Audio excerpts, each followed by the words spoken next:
Bom dia, nós vamos continuar falando de obesidade infantil. A gente já tinha começado a dar uma leve introdução no módulo passado. Nós vamos começar falando então hoje, abordando um pouco mais profundamente o que vem a ser obesidade infantil e quais são as causas e as consequências.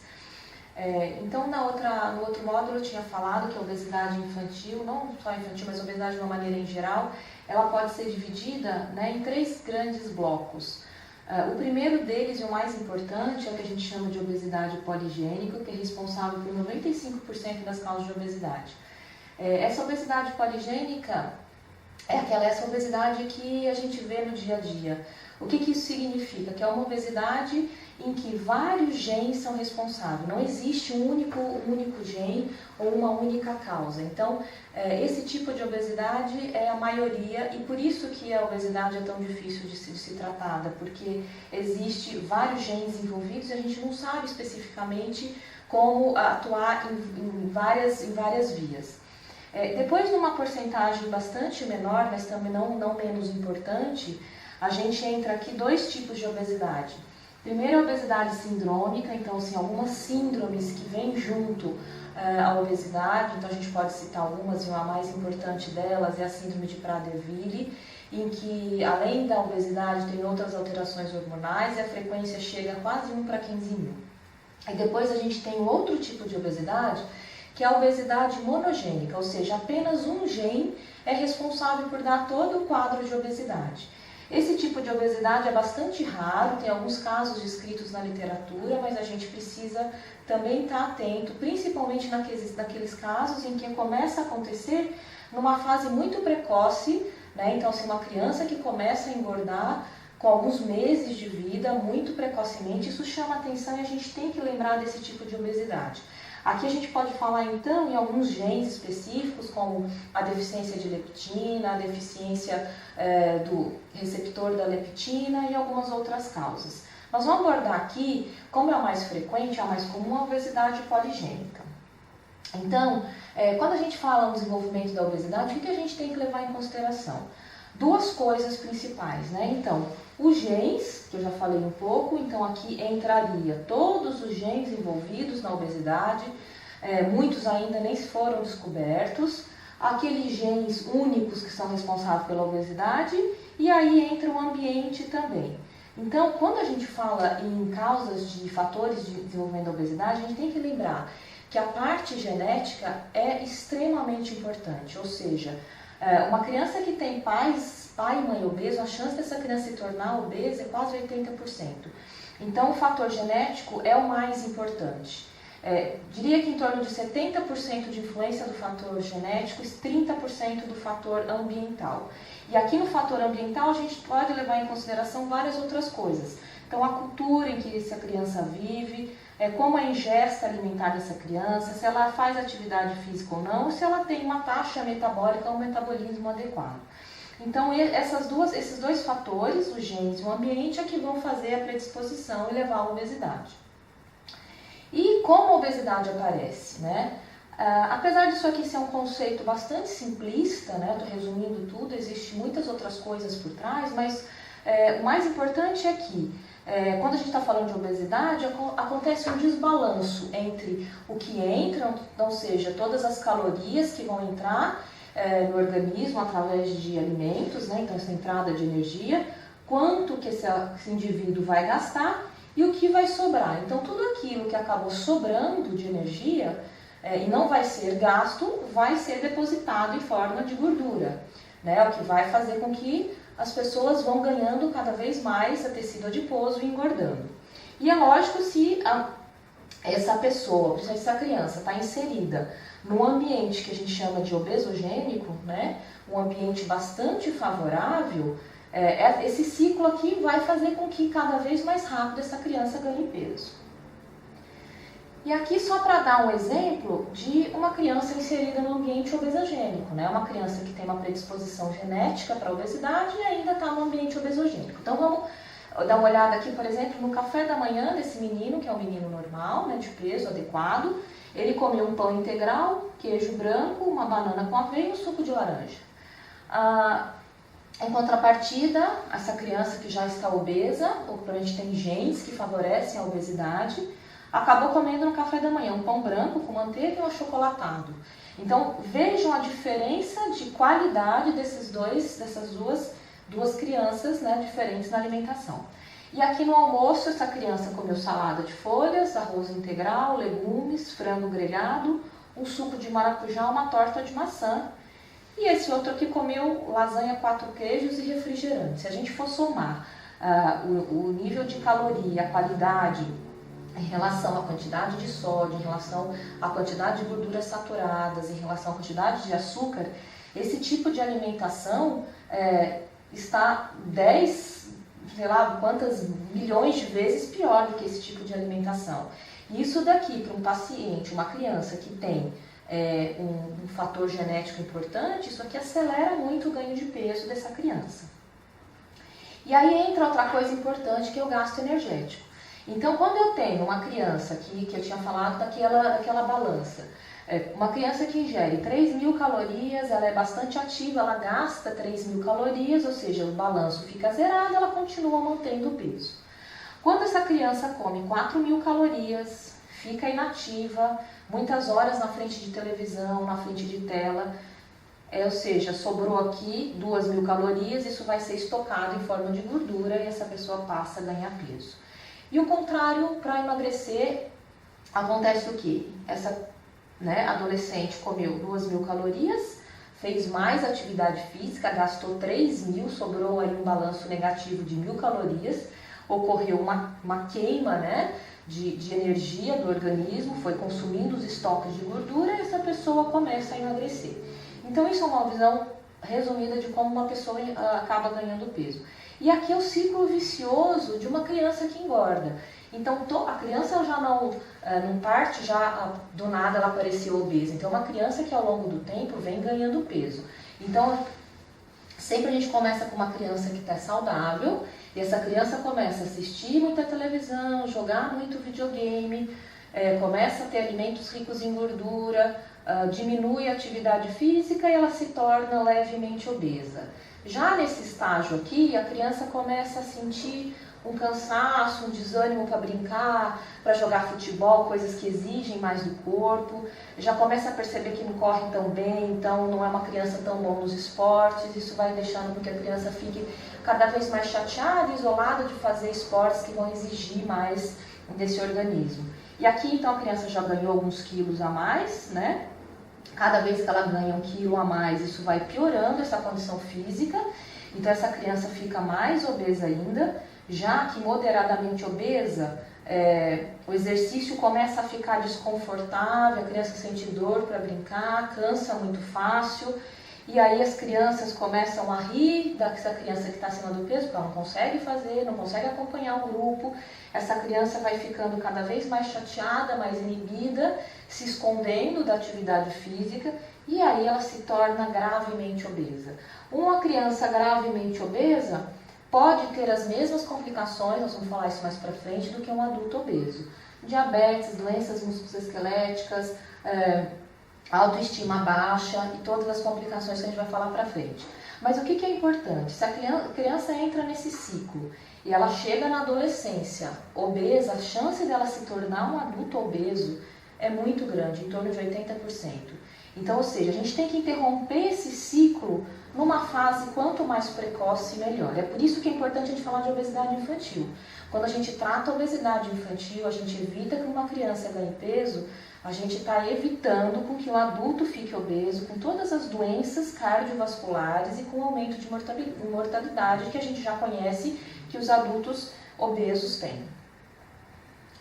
E, na verdade, por que a obesidade vem aumentando tanto nos dias atuais, Então, assim, essa evolução do homem, e hoje a gente está nessa fase aqui e a gente vê cada vez mais crianças menores obesas e a população mundial aumentando de peso. Por que isso está acontecendo? Então, vale lembrar que a nossa história, e os nossos genes, eles guardam algumas informações importantes. Então, o que a gente tem que lembrar é que o homem da caverna, os nossos ancestrais, eles viviam num mundo de escassez, eles tinham que caçar para comer, Eles passavam períodos longos sem comer, comiam muitas raízes, muitos tubérculos, né, muita fibra, e nos momentos em que eles passavam por escassez, aqueles indivíduos menos adaptados, eles acabavam morrendo. Então, o que acontecia? A gente tinha 2 indivíduos, né, no momento de fartura, que eles conseguiam comida, que eles conseguiam se alimentar. O homem que conseguia fazer mais depósito de gordura para depois enfrentar o momento de escassez, ele era mais adaptado, ele sobrevivia depois no período difícil. E aquele que não conseguia se adaptar, não conseguia ganhar peso, ele era menos adaptado, ele acabava morrendo. Então isso fez com que os nossos genes fossem selecionados e se tornassem genes poupadores de energia. Ou seja, a gente tem na nossa genética genes que são genes que vieram dessa linhagem, genes que poupam energia com mais facilidade. Só que o que aconteceu? O mundo mudou, os nossos genes não mudaram, mas o mundo em que vivemos é muito diferente.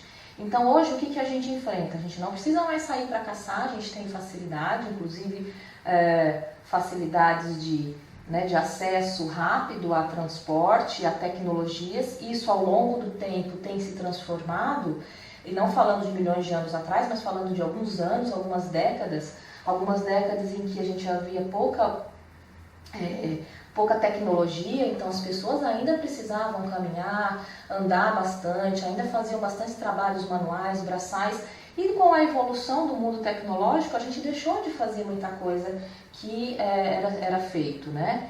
E a gente vê que a tecnologia ela vem entrando nos nossos lares, nas nossas casas e atingindo cada vez mais crianças bem pequenas, que antigamente saíam para a rua, né? Saíam para a rua para brincar, para andar de bicicleta, para jogar bola, crianças que viviam na rua, e hoje ficam crianças dentro de casa, cada um no seu quarto, em frente de computadores, de tablets, ou seja, o nosso gasto de energia diminuiu muito e os nossos genes continuam querendo poupar energia.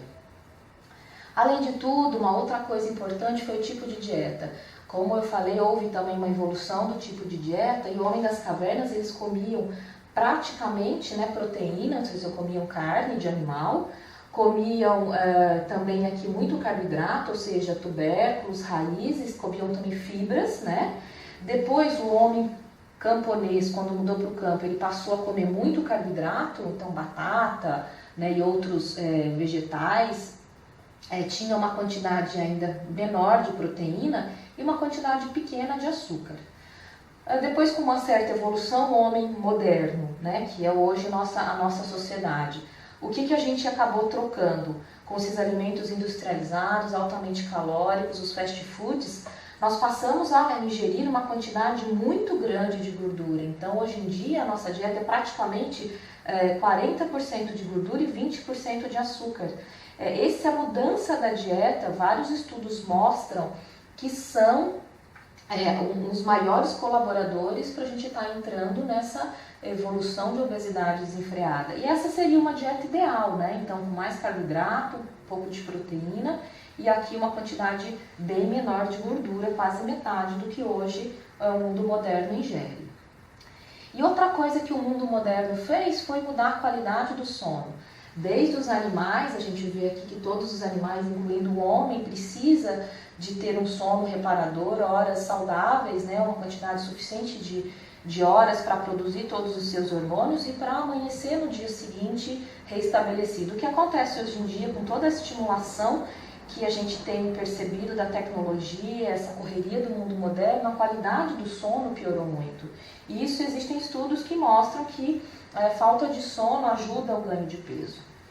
E aqui só para mostrar então, alguém que passa horas em frente do computador e se acaba perdendo a noção de quanto tempo está lá, passou a noite e no outro dia acordou e fala, não tive insônia. Né? Na verdade não foi insônia, na verdade foi que ela passou o tempo todo desperdiçando na frente de telecomputador e não viu o tempo passar e não teve o sono reparador que precisava.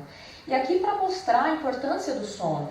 Então a gente tem aqui que os bebezinhos na primeira semana dormem quase 18 horas. E ao longo do tempo, né, então aqui são as áreas das sonecas em vermelhinho e as áreas mesmo de sono noturno. o bebezinho tem bastante soneca, depois a gente vai perdendo essas sonecas, mas a quantidade de, né, as horas de sono noturno são importantes. Então, por exemplo, aqui, ó, uma criança entre 4 e 5 anos precisa dormir entre 10 e mais ou menos 10 e 12 horas de sono. Um adolescente também precisa de quase 8, entre 8 e 10 horas de sono. E um adulto precisa de pelo menos entre 7 e 8 horas. Existe estudo que mostra que dormir menos do que 7 horas por noite aumenta muito a chance do ganho de peso, né? E outra coisa importante com a mudança de mundo moderno, a industrialização, são os que nós chamamos de disruptores endócrinos. São substâncias químicas orgânicas que acabam influenciando, alterando os nossos hormônios e favorecendo o ganho não só de obesidade, mas de outras alterações endócrinas. Aqui a gente pode citar, por exemplo, alguns componentes de plásticos que existem em shampoo, em plástico de mamadeira, em plástico que guardamos comidas, alguns pesticidas e várias substâncias que estão sendo estudadas hoje em dia que podem influenciar e alterar o ganho de peso e outros hormônios. Então, levando em consideração tudo isso, ou seja, toda essa mudança que houve na sociedade, os nossos genes que são poupadores de energia, a gente ainda tem uma outra parte do cérebro, do sistema nervoso, que é o que a gente chama de comer hedônico. É aquele comer por prazer. Então, não é o comer por necessidade, por falta do consumo do metabolismo. É um comer que não tem a ver com o balanço energético, é um comer que tem a ver com a vontade. Então, o que a gente sabe é que tem muita gente que tem prazer em comer e acaba comendo sem estar com fome. E existem alguns estudos em algumas doenças, por exemplo, em que algumas pessoas têm um prazer muito maior em comer certas coisas do que outras. Então, essa pessoa fica como se fosse um vício. E toda vez que ela come alimentos, principalmente alimentos muito ricos em gorduras, alimentos muito palatáveis, ela acaba ficando com uma sensação de prazer muito grande. Isso gera um vício que torna que a pessoa fique cada vez querendo comer esse alimento que dá prazer. E falando então, quais são as consequências de uma criança se tornar uma criança obesa, né? São várias, mas aqui eu vou destacar algumas mais importantes. Então podemos começar aqui primeiro com a diminuição da autoestima. Uma criança obesa tem uma autoestima bastante baixa, o que acaba acarretando problemas psicológicos e psiquiátricos importantes, né, na vida social. Essa criança pode ter apneia do sono, que é aquelas pausas respiratórias, em alguns casos até graves. Alguns tipos de cânceres estão relacionados ao ganho de peso, principalmente câncer de intestino.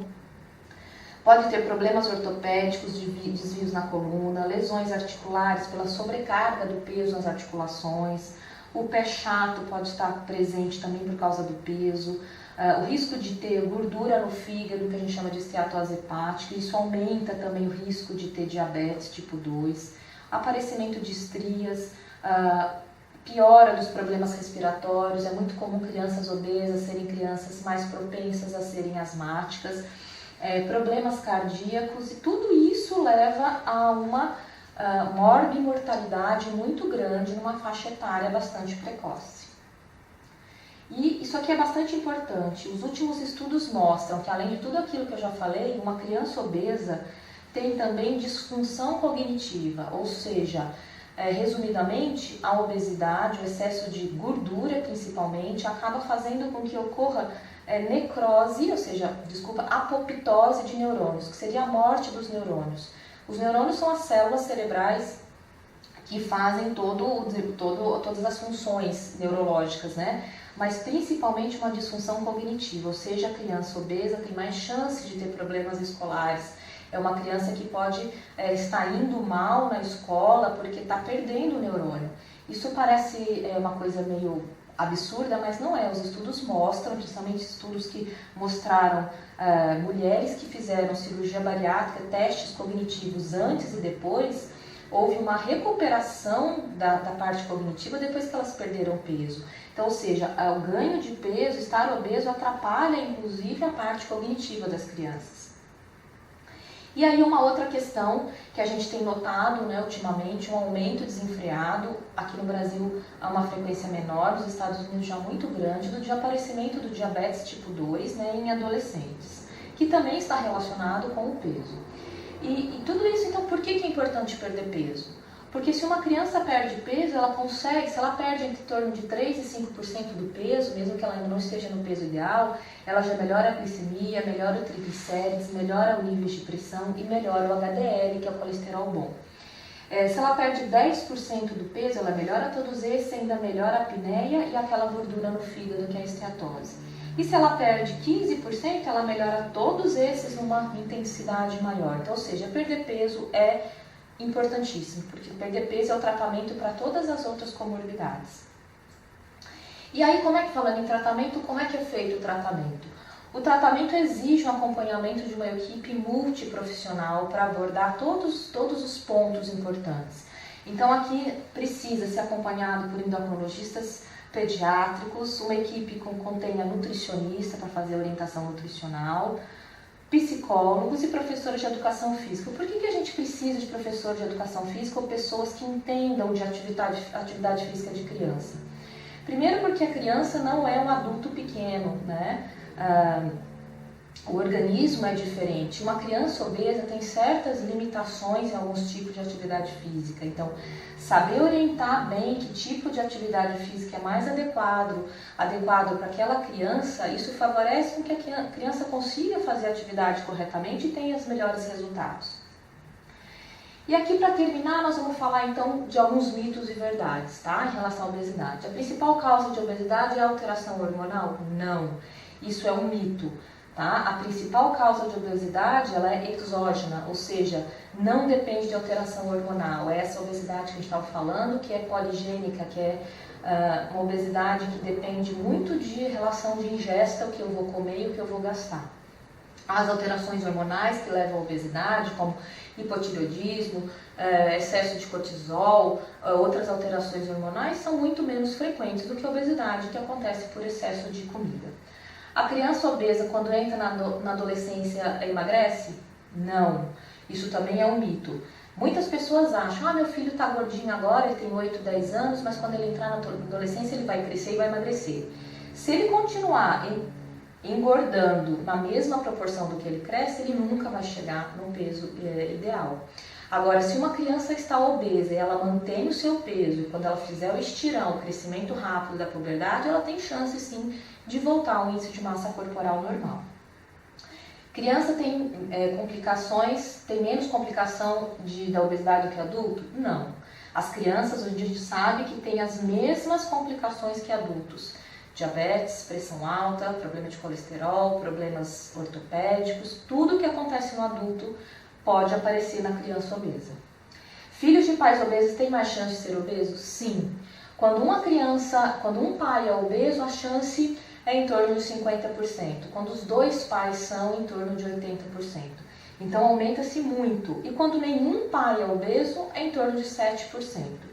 Então, pais obesos têm que ficar atento, porque o seu filho vai ter mais chance de ter obesidade, mas isso não significa que ele vai ser um obeso. Ele só vai ser obeso se ele continuar vivendo num ambiente obeso, né? Um ambiente obesogênico. Então, fiquem atentos a isso. A obesidade é apenas um desequilíbrio entre ingesto e gasto. Isso é uma maneira muito resumida de falar, né? Porque existem muitas outras coisas sendo estudadas, outras vias sendo avaliadas. Isso aqui é uma coisa muito simplista. Para resumir, podemos dizer que sim, mas não é só isso. Outros hormônios, outras vias de fome e saciedade entram aqui também no desenvolvimento da obesidade, que agora não vem ao caso entrar em detalhes. Para emagrecer, a pessoa tem que ter força de vontade. Isso é uma função exclusivamente cognitiva. Sim, a pessoa tem que ter força de vontade para emagrecer, mas não é só isso, né? Porque vontade de emagrecer, todo mundo que está acima do peso tem. É que existe o que a gente precisa entender, que não depende exclusivamente da vontade própria cognitiva. Depende também de toda alteração hormonal e da parte genética. Uma pessoa que tem a parte genética favorecendo a obesidade, ela tem muito mais facilidade de ganhar peso do que uma outra pessoa que não tem. Então não depende só eu quero ou não quero, né? Outras vias estão envolvidas. Ficar sem comer emagrece mais rápido? Não. O que a gente precisa entender é que o que quanto entrou, quanto saiu. Eu preciso ter um balanço. Se você ficar sem comer o dia inteiro, mas depois você comer uma refeição copiosa e que tenha muita caloria, o seu balanço vai continuar sendo positivo e você vai engordar. Dormir emagrece? Não, mas ficar sem dormir, ou seja, aquilo que a gente falou da qualidade do sono, é importante. Então, se uma pessoa só fica dormindo durante o dia, outras horas, isso não vai fazer emagrecer. Mas, se ela não tiver uma qualidade de sono, horas noturnas, um sono reparador, isso vai favorecer com que ela ganhe peso mais fácil, tá? A atividade física tem pouca importância no emagrecimento. Eu diria que a atividade física, ela é muito importante, mas tem uma fase que ela é mais importante ainda, é a fase principalmente para a manutenção do peso. Se uma pessoa que quer perder peso só faz atividade física e continua comendo tudo que comia antes, sem fazer nenhuma mudança, sem fazer restrição, sem diminuir a quantidade de calorias, ela não vai emagrecer. É muito difícil. Ao contrário, se uma pessoa faz uma restrição alimentar, diminui a quantidade de calorias que está ingerindo durante o dia e não faz atividade física, ela vai perder peso. Então, a atividade ela é importante para auxiliar na perda de peso e principalmente para fazer depois a manutenção desse peso perdido. E fazer atividade física 30 minutos por dia, 6 vezes na semana é suficiente? Para um adolescente, a recomendação é que ele faça todos os dias atividade física vigorosa em torno de 40 a 60 minutos, sim. É lógico que fazer é muito melhor do que não fazer nada. E quem tem MC tem mais risco de doença cardiovascular? Sim. Quanto maior o MC, maior o risco de doença cardiovascular. Obrigada, é isso. Boa tarde.